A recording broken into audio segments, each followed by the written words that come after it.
Hi, I'm Chris from Airwindows, and today I'm here to show you some interesting materials that have plenty of bountiful uses for Eurorack module makers, hackers, and just users if you might want to do stuff and can't manage to pay random module makers hundreds of dollars for utility purposes. This is a material called Lincane. If I can get up, I can show you. It's from these people, mdbuildingproducts.com. And as you can see, we've got different kinds here. This is a 2 foot by 3 foot sheet, which is this. And this is a 2 foot by 3 foot sheet, which is this. Note that the pitch of the holes isn't quite the same. I found these in, the old Home Depot, but apparently you can also buy it directly through Amazon. I don't think you can buy it straight from these guys unless perhaps you bought large quantities of it, and you probably won't need to. This was a 3 foot by 3 foot piece. It cost, I don't know, like $40 or so for the 3 foot by 3 foot piece. This was a 1 foot by 2 foot piece and was more along the lines of $30 or so. And this also has a powder coated black paint. You might ask what use these things are. Check this out.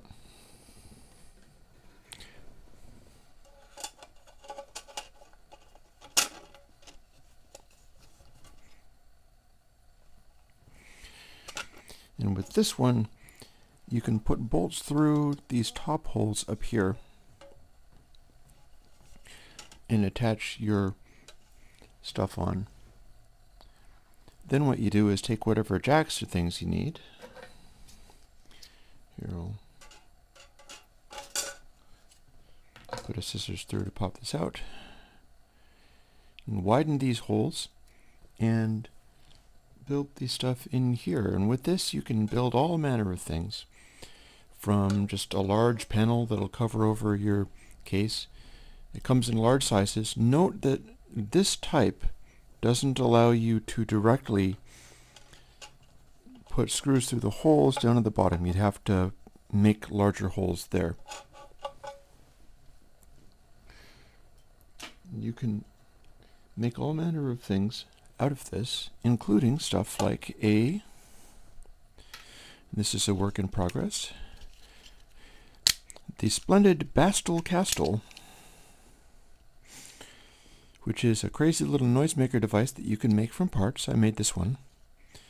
As you can see, you've got a couple of little jacks here, and you can run cables to these jacks and have it be a Eurorack LFO module. Just bolt it on and you suddenly have a Eurorack castle. And in order to use that, let me see, hang on. I'll grab these. Once I'm finished making these and have these jacks wired in, what you do is take your I/O here, here's one that says left. There's another one for right, that would be this middle one. And then this would be your actual output of the castle. If you plug this to, say, this output, that's a triangle wave. And with this simple patch, you have a spare oscillator, a spare LFO, for the cost of this aluminum sheet and building a Basketcastle yourself, and these are very affordable little guys. If a spare LFO seems useful to you, well, this might be right up your alley. Also, we can plug them into the square wave oscillators and the whole range of craziness that you can make with these, because these are not simply one oscillator. This does many strange things. And you can also, since it says I/O,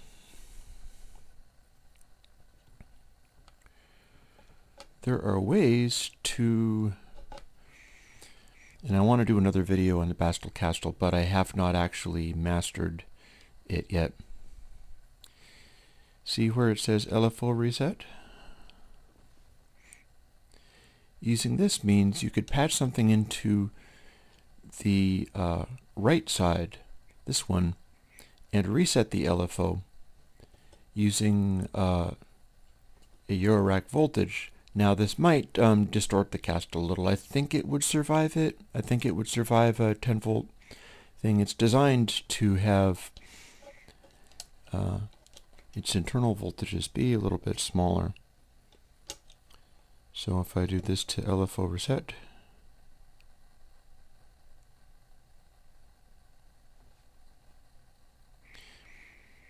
you can see that it's reading this pulse out, and it's fading the LFO and then coming back again. Or I can run it into the little feedback here, and that gives me a whole different flavor. You can see with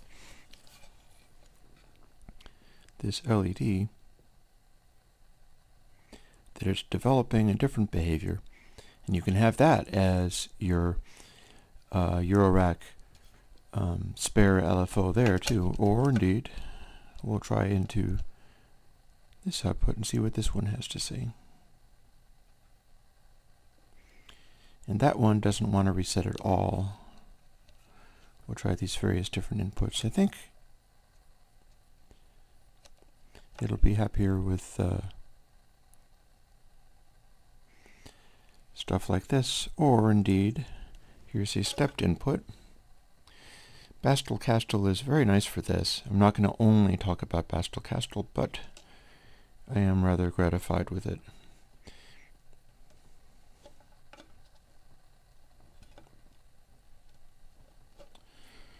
Plug this into the bit in here.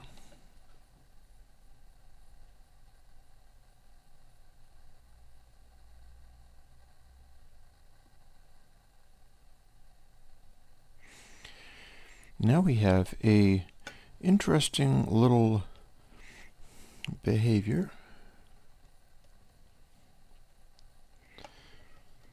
that regular LFOs just won't give you. And then if we plug this output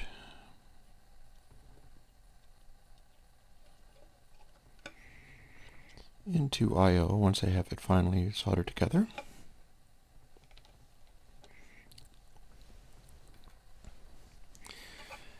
this patching with this pulse LFO into bit in, and then this particular setting of stepped is giving us a slow ramping,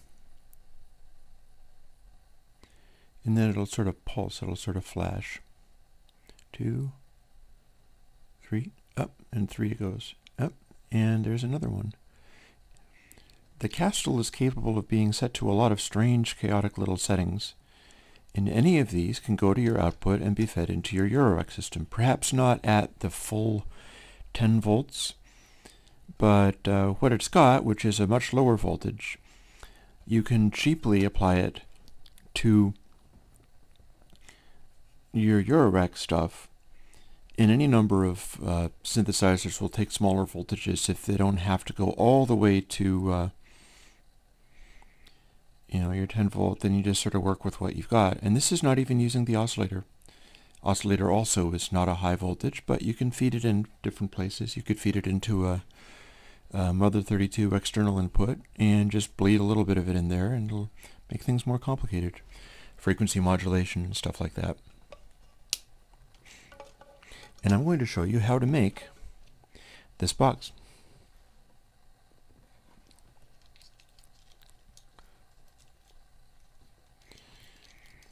I will just remove these and pop this back out again. This is the reason why I used this black material for this one, because it just happens to fit the Basketcastle box very much perfectly.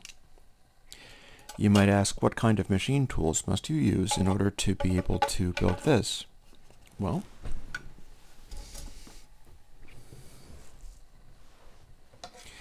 yep, that ought to do it.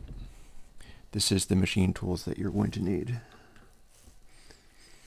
By the way, if you're working on instruments like this, and it's already been assembled, and you don't know how you're going to desolder a jack like this, what you might want to do is destroy the jack rather than desolder it. As you can see, I've taken this one apart. This shows me, plugging it in this way, that the one on this end is the output for a mono jack, and then this is a stereo jack, even though this one's not being used as stereo. This one does get used as stereo. The holes on the very ends, because you can see how this thing goes in here and bends. It's not unlike the inside of one of these. It goes forwards and then bends backwards, and you plug it in here. This is a little amphenol jack. I like these because it seems well built and will handle more connections. I can show you a comparison between this and one that I got for adding jacks to my Zox box. This is a sort of Amazon.com incredibly cheap Chinese jack, and you can see that the hole's the same size, but the rest is all very different. And what I found is that after I wired together a bunch of these into my Zox box, my wire is fine, but the internal connections are very sketchy, and it doesn't want to make a good connection. So you might want to get a decent jack like this one from the start. It's not really much more expensive. Ask me and I will show you where I got these. I bought them from Mouser.com. It's in Mouser Electronics. I think that's Mouser.com. Anyways, how do we make a piece of metal, much like this one, into something like this? Well, half the fun of working with these is that you don't need fancy tools. So as you can see, I have started this by sort of ripping a hole here, and I did this using a X-Acto blade. I could just try to force this in here. Perhaps I'll try that a little bit, see how it goes. You want to be gentle with this so you don't impale your hand, because you're putting some force into it, but the point is to liberate this little corner in such a way that you can cut through it, like this.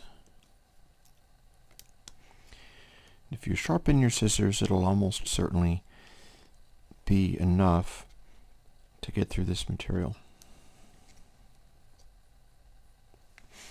I think I may have started this one in here.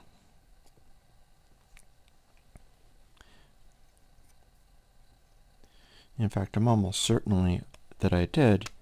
Here's how I got through this initial one. But it will do no harm, because that's just an internal connection.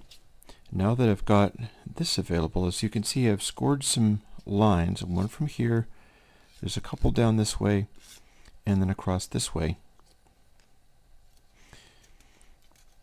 You can see that it lines up roughly with where this hole goes. All I'm going to do is take the scissors,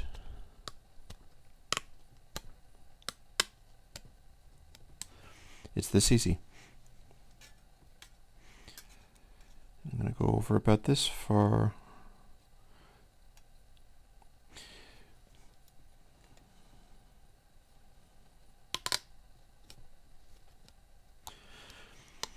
When you buy this material, you get so much of it that you can more or less almost waste it without being too worried about it. Notice that this edge here is not the same as this, and that's because we're going to be bending this over. And what I'll do is I'll show you now in fairness, I'm a bass player and my fingers are strong, but as you can see, you can bend this with your bare hands.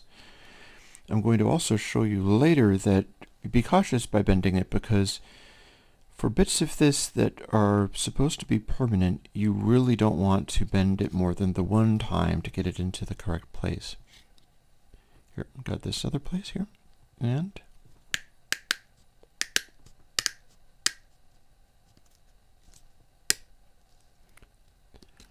this last little nubbin in here. There we go. Now I'm going to cut this one.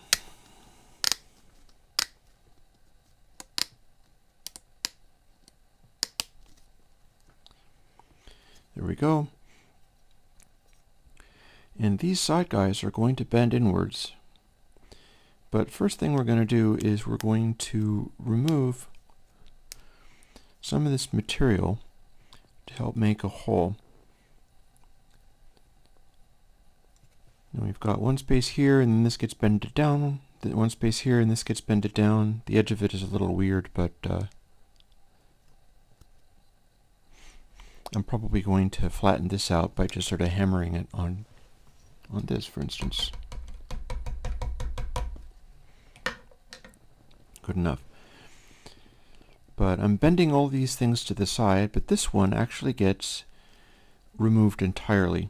So it's along this seam. I'm going to show you how easy it is to repeatedly bend this until it has no strength left. Put my fingernail here so that it goes on only this crease. This is why this is such wonderful material, is you can bend along these dotted lines. I'll bend it over like this. It already started moving more easily. I bend it back. Now, having bent it back once, it's already very much weakened. One more time. My pinky finger, and it's going to fall right off. So if you want it to be structurally sound, bend parts that you can bend only once. For instance, this is going to become a bit that holds the castle in place, so I want to bend that only once. And the design widens this a little bit, so what we're going to do is cut through here.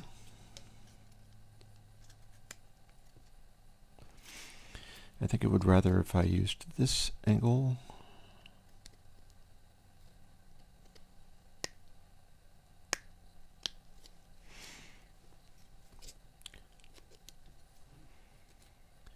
And likewise over here. And then we bend these in. As you can see, I carved out that which was not necessary. But I think we'll be just fine.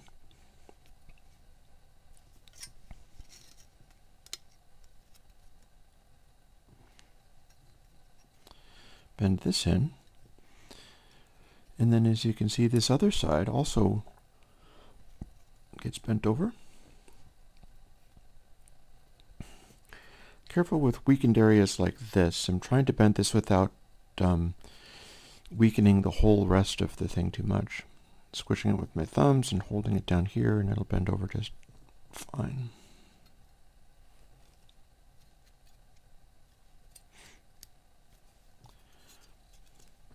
Likewise with this. If you have something like a pliers, you can use that. The whole reason I'm making this video is for people who want to make Eurorack holders for things, and they have no tools whatsoever. This material is a material that you don't necessarily need tools. And to demonstrate that, I'm going to show you how I made the holes for these. Both how you might sort of hack it, and I did get one tool that is handy for this, but depends on what you might already have. As long as you're nice and careful, there are many ways you can do this. So I'm going to want to make a hole in the middle of these, because I decided I wanted it to line up. You could just try to widen these larger holes, but as it happens, this lines up nicely on the center, in here. At this point, I'm knocking one of the other pieces of Lincane. And then,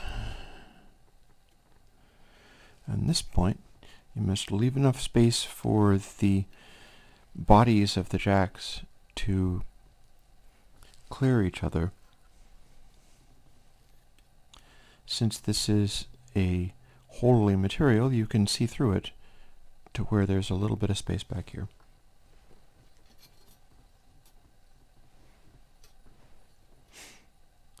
And then one on the other side. See, it's about 2 of the larger units.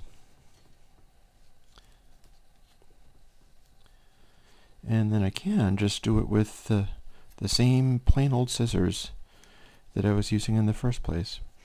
Now what I had was something a little bit fancier. And yes, you could drill this with a drill, but it would be kind of like drilling through cardboard. Very delicate material. So I have this. It's a sort of hole widener, kind of auger thing. I'm trying to read this rusty material and see what I think it says like 8 to 120 or something like that. Anywho, it goes like this.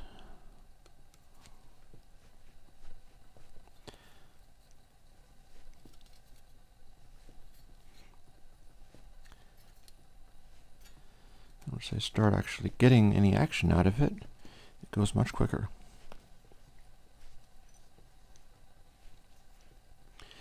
With a tool like this, you can make a hole of whatever size you need. It's not quite big enough for that, so we'll just make it a little bit larger. Notice that I've folded this material up quite a bit, and that's because it is delicate, fluffy little material, and I'm not going to worry too much about bending it back into shape just yet. Remember, if you bend it back and forth, it becomes weak and breaks. So what I'm going to do is try to make the other holes as I go.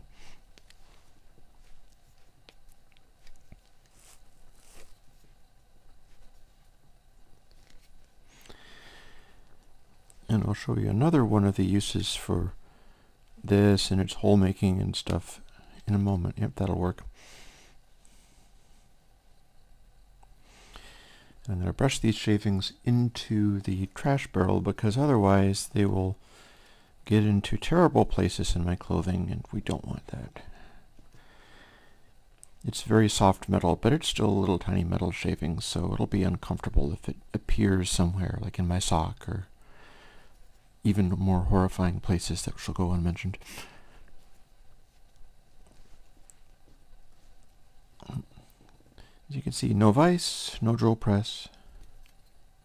This material is so soft that you can work it with hand tools with your bare hands. Oh, by the way, I have this little square left over. Watch what I do with this.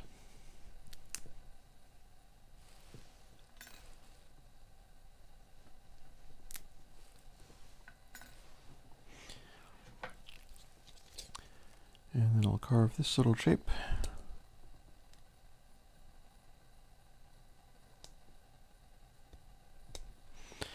I'll show you what this is for later. There's 2 little holes there. So what we're going to do is put these jacks on here. I'm not too worried about these little shreds in the back because I can squish them flat using the jack. And again, this material is so weak and soft that I don't really want to bend it more than I have to.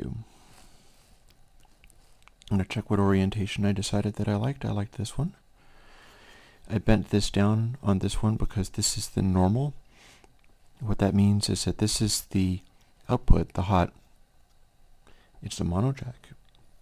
And this connects to this unless you've plugged it in. If you plug it in, this is no longer connected to anything. That could become useful for other projects. This one, not so much. Not unless you find some interesting thing to do with the normal jack on a Basketcastle, which is always possible.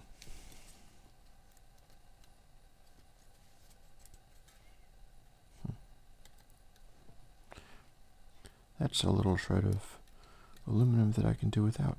I was poking through the hole and looked a little too obvious. Trimming it with the rasp that is my thumb. Again, this material is so soft and gentle to work with. It's quite surprising the things you can do with it. There's a second jack. Also, you'll notice these holes here are up at the top. I had to trim the edge in order to make it fit properly. And then this extends downwards to this, which covers the bottom lip of the thing. Because this hole pattern doesn't fit perfectly in a Eurorack. Unless you drill holes in the bottom. Granted, you can do that with a butter knife. Unless you drill holes in the bottom, it's not actually going to be correct for bolting it in on both sides. Oop. Look at me bumping my camera there.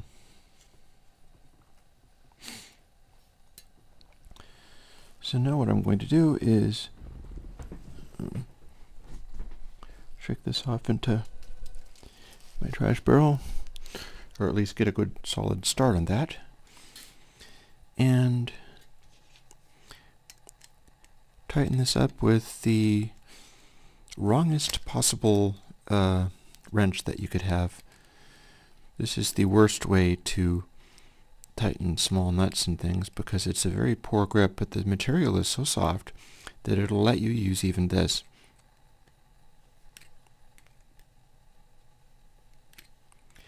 Careful with your finger too close to this. If it snaps shut, it can grab your finger and pinch it.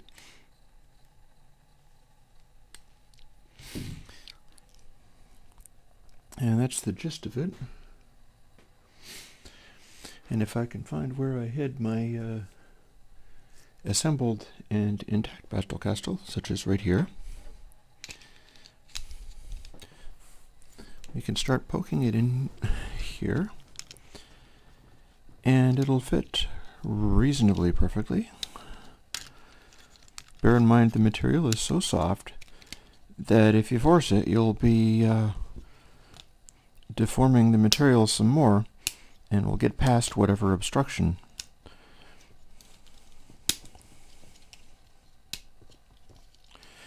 And there you go. Now that we have it assembled, now we can start straightening it out a little bit. And if you had wired up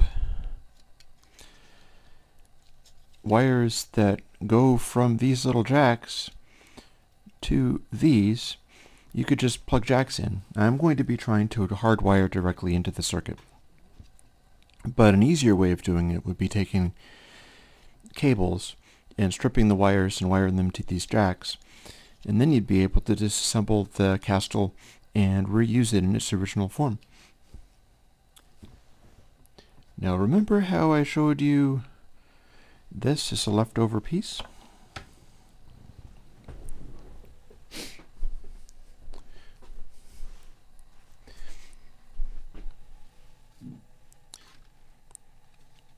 Check it out. Many Hammond style cases. You can bolt these things on using the case's own screws. And boop.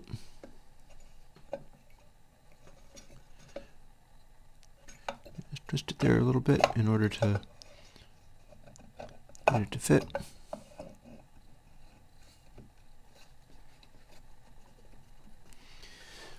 And there you go. You push it a little and you can fit the rack screws right through these guys. If it doesn't want to fit, trim it with the scissors a little bit more. And bolt these on as well. Very small amount of material, and it means you can have your guitar stomp boxes bolted right onto your Eurorack case in a solid and sturdy way. But wait, there's more.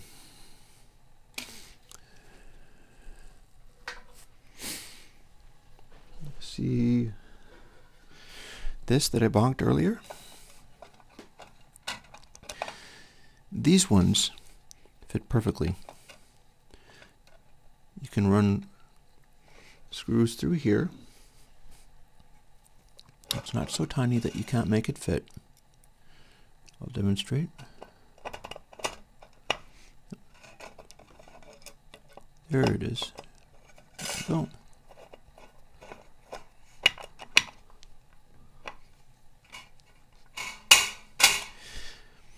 And you can also fit through the bottom holes and put screws in there as well.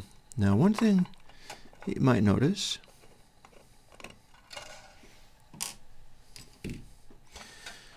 it doesn't want to perfectly fit into this Moog skiff.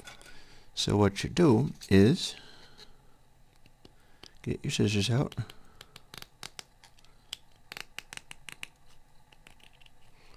I'm going to have to empty this out into the trash because I'm making lots of little tiny pieces of aluminum in here. And then same for the other one.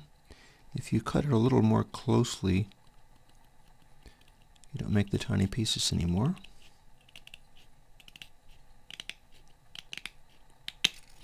There you go.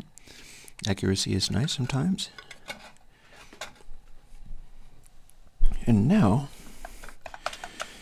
we have a perfect little skiff surface. This one that can bolt in on both sides. And again, it allows for the placement of parts, jacks, things like that. And you can mount any of those things. I've already taken all of my jacks and mounted them. But say you wanted to mount some potentiometers.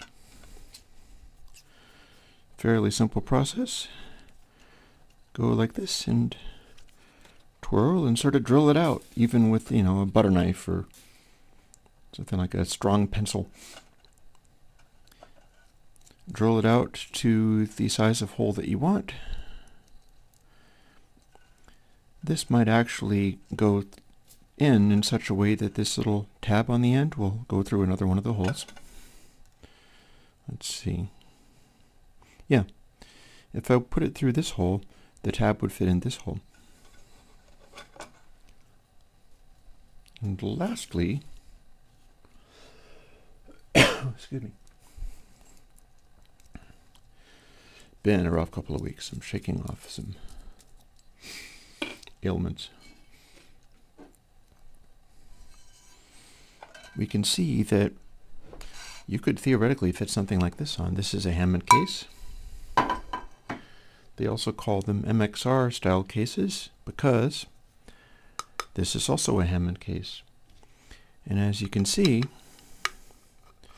if you want to take these screws off and run them through these holes, you might not directly use these larger holes, although you could start with one. You're more likely to want to line it up in such a way that it's very evenly placed, where you can get a little space in the top and the bottom to put in these rack rails, the rack screws. And it'll be something much like this. I have a little stack of these handy now. And this becomes your MXR Stomp Box attachment kit. Again, for very cheaply, this material can be bought in the hardware store, or certain hardware stores. You need to line it up kind of like that. You can see how easy it would be to mount this. Just, you know, line it up with the nuts and put your rack screws in, and that'll be solidly and sturdily in there because it may be flimsy metal, but it's still a connection of metal against metal. And one of your screws goes here. One of them goes here.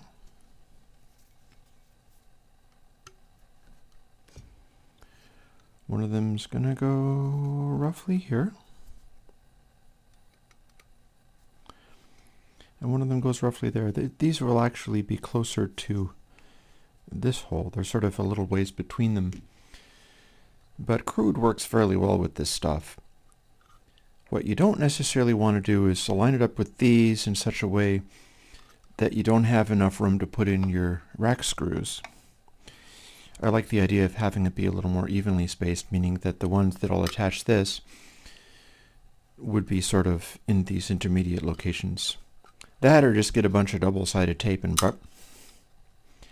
but you don't even need to get the double-sided tape. All you need to do is cut some holes that way. And boop, suddenly you have a Eurorack phase shifter. If you wanted to get really funky, you could do something like go take off the top and cut holes through here, and then all of a sudden you have a recessed Eurorack phase shifter. The point being, here, now I'm going to see whether this would fit too. No, actually not. Now the MXRs seem to be a little bit shallower than this Hammond box. This Hammond box is a little bit taller. But you can kind of improvise with this stuff. And doing it properly, like, for instance, put all these things back. We got the Castle holder. I could take this panel. Actually, this is a short panel. Where did I put the other panel? It's around here somewhere. Oh, mysterious. Okay, well, let's pretend this was the panel. You could take this, mount it in here, and then have your little bitty skiff, a special purpose skiff with whatever patches or things you want to build into it. And it's very easy to fabricate this because you can fabricate it with basically your fingers and a butter knife or a nice Fisker scissor or something like that. Put in your pots, put in your jacks. Easily done. They can be spaced evenly. Like this, the jacks are spaced evenly because they're starting off in one of the holes that is drilled. And lastly, you can also get your rig set up with all kinds of things. Like this is a Moore ocean machine, which is a fun little delay thing. I built it into the rack by having this stuff behind it, and then there's about 3 screws in the back, so I've driven the screws in the relevant places through this material. Each one required its own little hole, but again, that didn't take much. And this one, there are no screws in the back of this device at all. So what I did was use a little double-sided tape, little 3M stuff. Goodness, excuse me. So before I wear myself out and get all sick again, up here is where it went. And this is my glorious perfectly sized, or very nearly perfectly sized, box that we can assemble using your usual Eurorack techniques.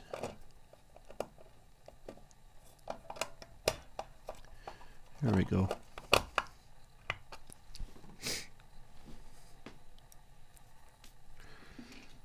Let's see whether I can scoot this over.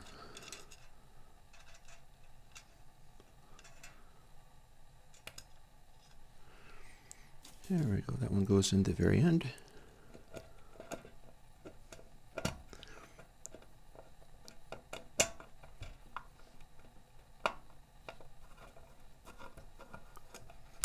Boop. Looks just like it was made to be that way. And then with 2 more screws, one can go here.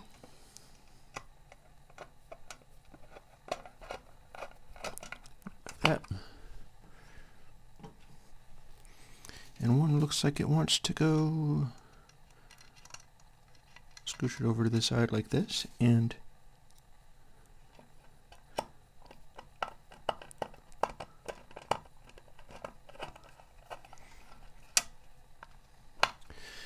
there.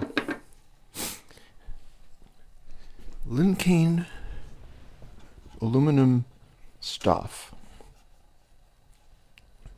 This MD Products company, I'm very pleased with what they have made.